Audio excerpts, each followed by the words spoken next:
Welcome to the second hour of the class, and I'm glad that you are here again to continue this class. Remember, we just introduced the subject of our class. We just also talk about certain things that are needed for this class. And at the moment we were talking about what it should be seen as a part of our class. So in this we have talked about some examples that even scholars have been trying to show. But if the problem appears thus in the presence of a different tendencies in a church, it becomes yet far more insistent within the conscience of the individual. If we are thoughtful, we must see that the desire to know and the desire to be saved are widely different. So our mission in a church, our mission in a certain organization, place, the cultures are important to be able to help us in saving the lives that are around us.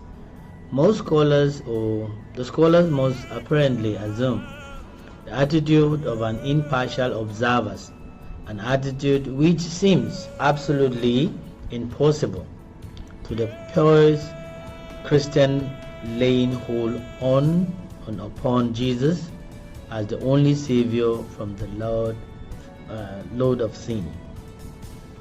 Now, this should be the primary focus on mission when we find ourselves as a church, from the different tendency that we are involved in. But sometimes when you go to certain community, individuals are having impartial observations on individual attitudes when it comes to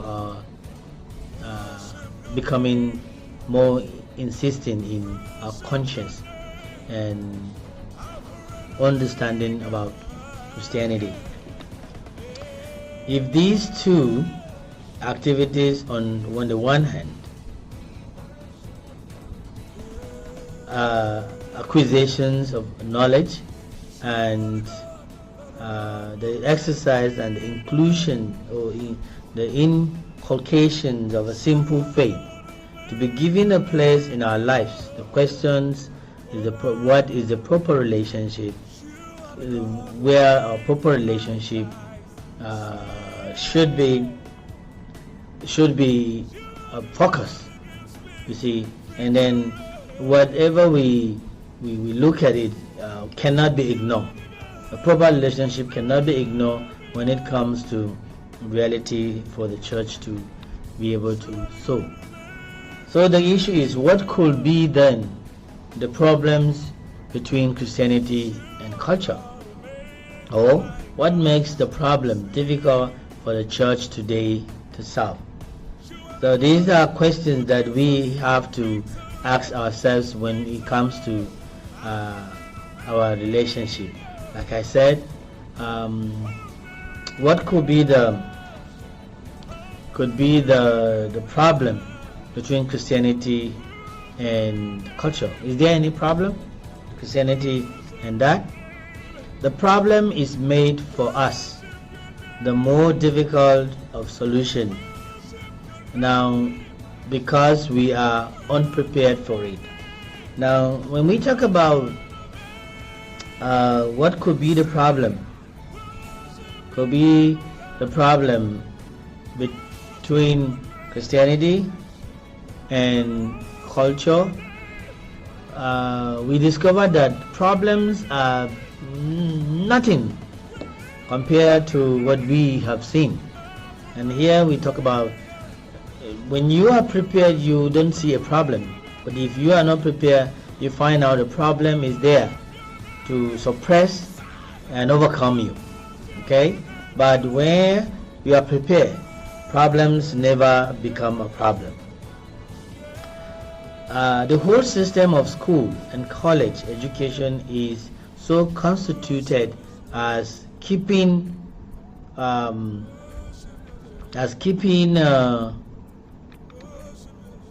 reality of religion and culture as far apart as possible from each other.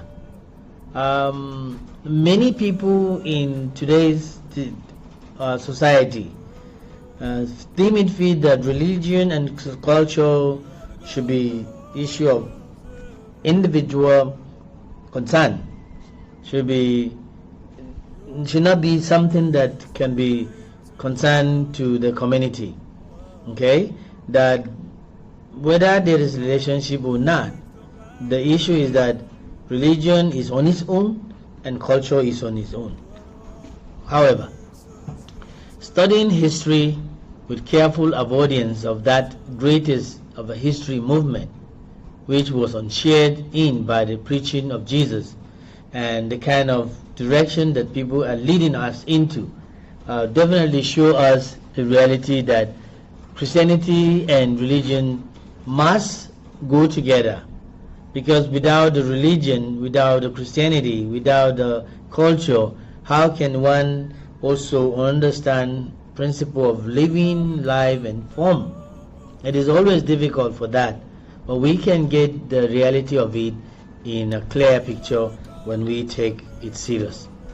And Sundays, on the other hand, they had religious instructions that call for title a little exercise of the intellect. Most people feel that preaching is an exercise of intellect, or what you have.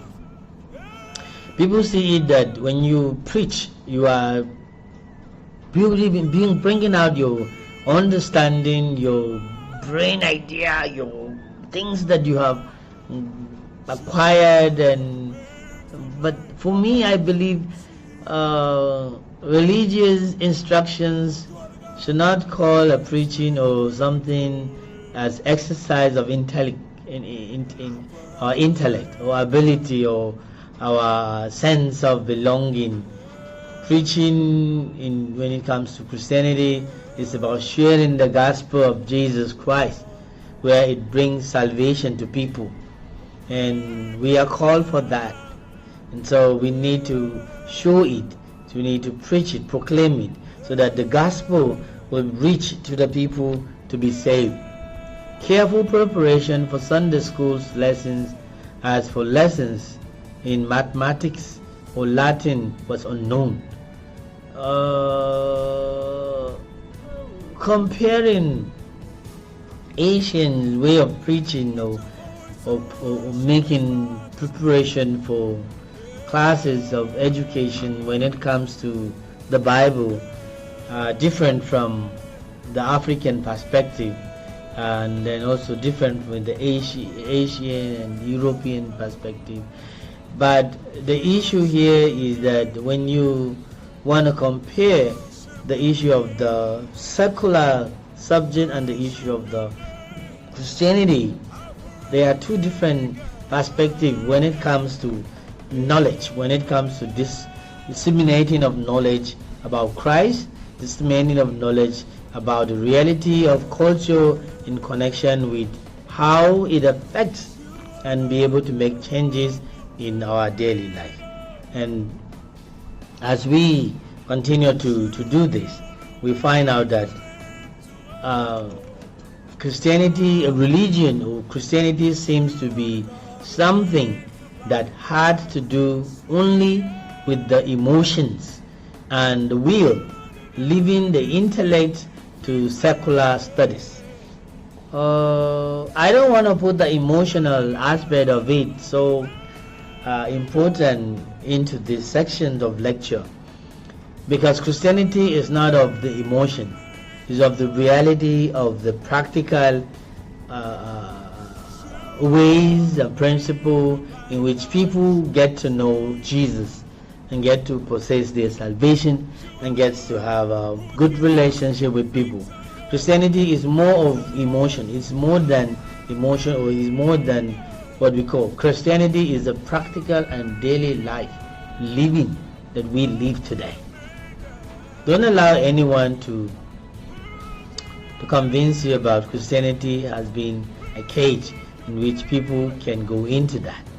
But I want to assure you that Christianity is more of life, it's more of reality, it's more of physical things that we ought to see and practicalize and test and feel as it comes to be in the reality of it all. You need to know, you need to find out, and you need to do as it is. So, now, what wonder that after such training,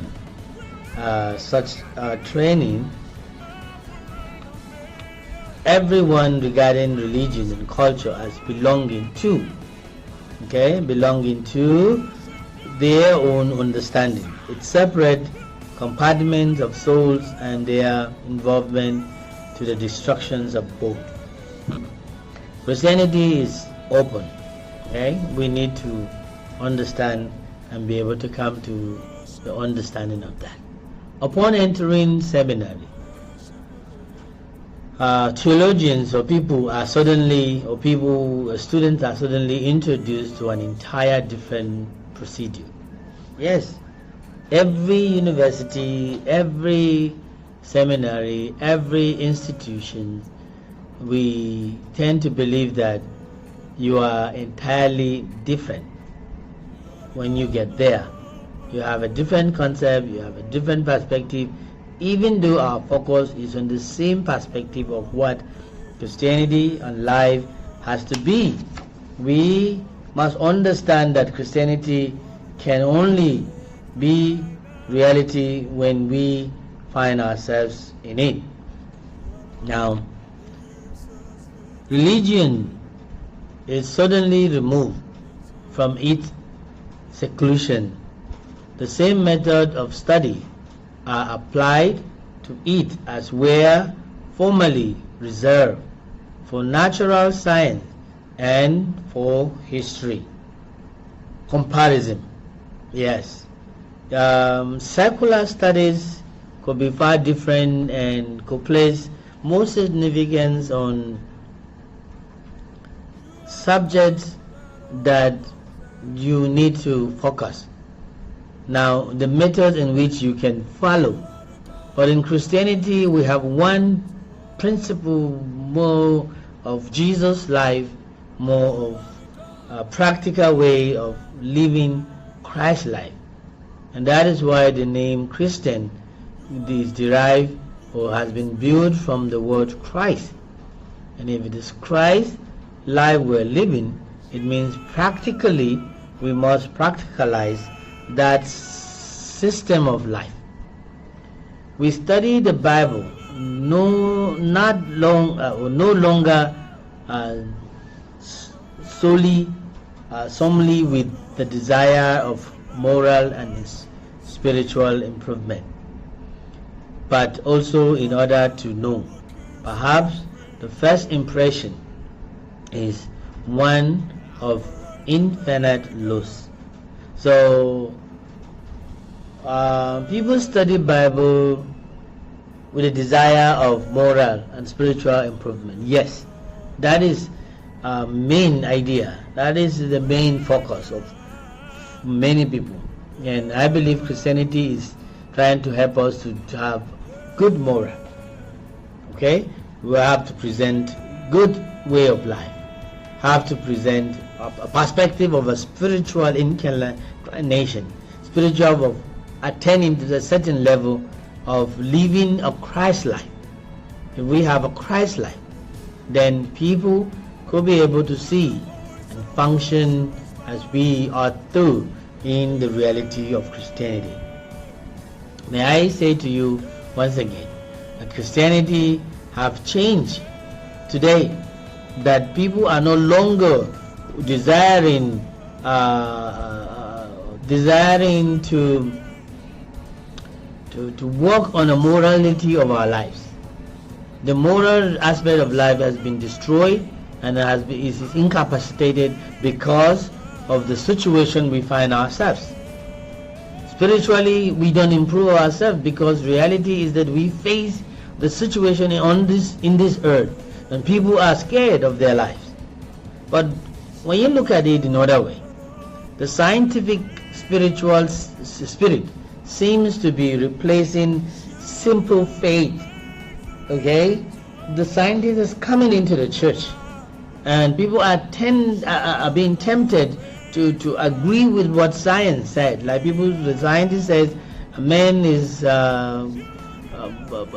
when they talk about evolution, that man comes in. No, there's no issue like God created man, but we emanate from evolution, from which transform ourselves from all these monkeys and all these kind of animals. The more apprehensions of that fact that is replacing the practice of the principle when it comes to the reality of Christianity.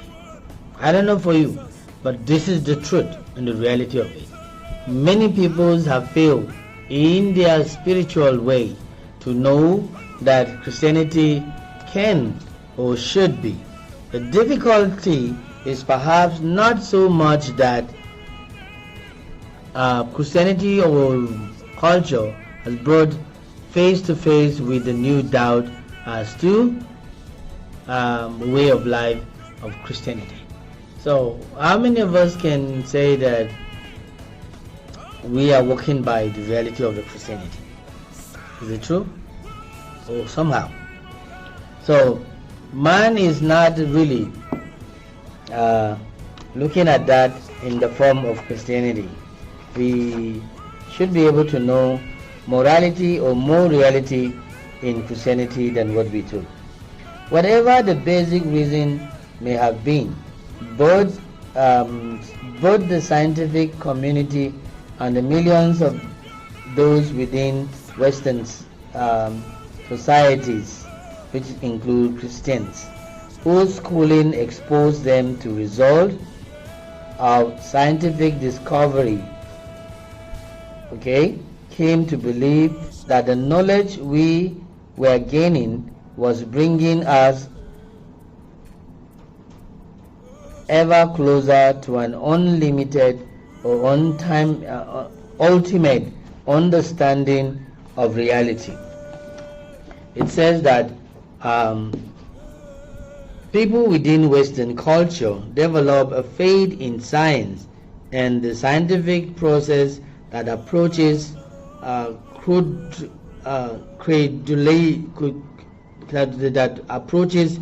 credulity. For many, a statement such as "scientists have proved" is enough to settle any argument. An interpretation of history that sees Western culture as having progress or evolve ever upward, plus an inordinate pride in accomplishment of Western culture, keep most of us from questioning such assumption, since we believe our culture to be at the top, and reasons must be that it's superior. So you can see what I'm saying about now. Replacing the practical and principle of Christianity by the scientists has placed Christianity under the scientists, and the science is trying to overcome the reality of Christianity as if it is without the science there is nothing like Christianity. And so it says we need to shine away from this. Since we believe our culture to be at the top, the ransom must be that we are superior. In addition, most of the rest of the world seems to be anxious to borrow gadgets, insects, and techniques from us, which are the science. So we borrow the techniques from the scientists and claim to be the reality of Christianity, or claim to be the reality of the beginning of the culture where the Christianity want to overrule. But the scientists feel that we are borrowing from them, and so it makes it different, and then it becomes that Christianity should be able to go under the umbrella of what? Of science. Now, come along with me again. This must mean that they too, which is the scientists, recognize our superiority, a superiority that rests solely upon our superior knowledge, or so we assume. Western Christians thought they have often had their difficulties with the scientific establishment have more often shared than questions at the basic. Okay? At the basic. But that is not where our culture is tailing us to. Basic promises. They might argue over whether ultimate knowledge is totally attainable through scientific experimentation, but seldom over the whether ultimate knowledge of many things is ever attainable. So it's not possible, because they might discuss whether the reasons they do things in a superior way is because they are Christianists, but solemn questions that they do things in a superior way.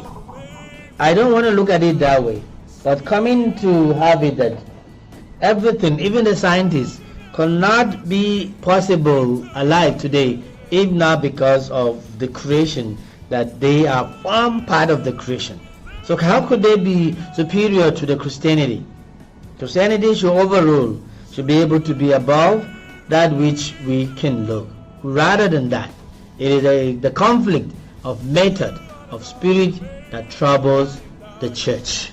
So problems is not a problem, but the methodology in which the church carries the reality of the gospel, portray and shows to the church, and that should differentiate from the Christianity, from the culture. Now, culture is there in a real sense, and every community have a culture that we have to understand. But the reality is that the Westerners has already brought their culture to overshadow, overrule our own individual culture, and the Bible is becoming in between, or the religion or Christianity is in between the Western culture and our local culture.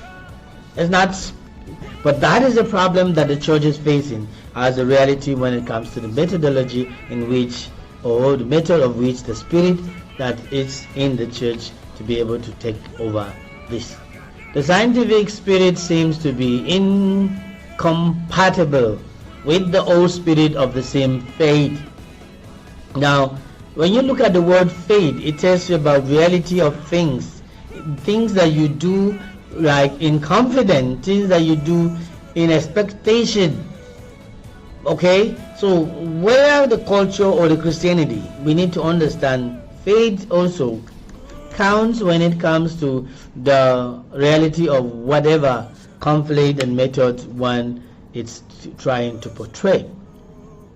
In short, or in a nutshell, almost entirely unprepared, they were brought face to face with the problems of the relationship between knowledge and the piety, or otherwise expressed between the culture and Christianity.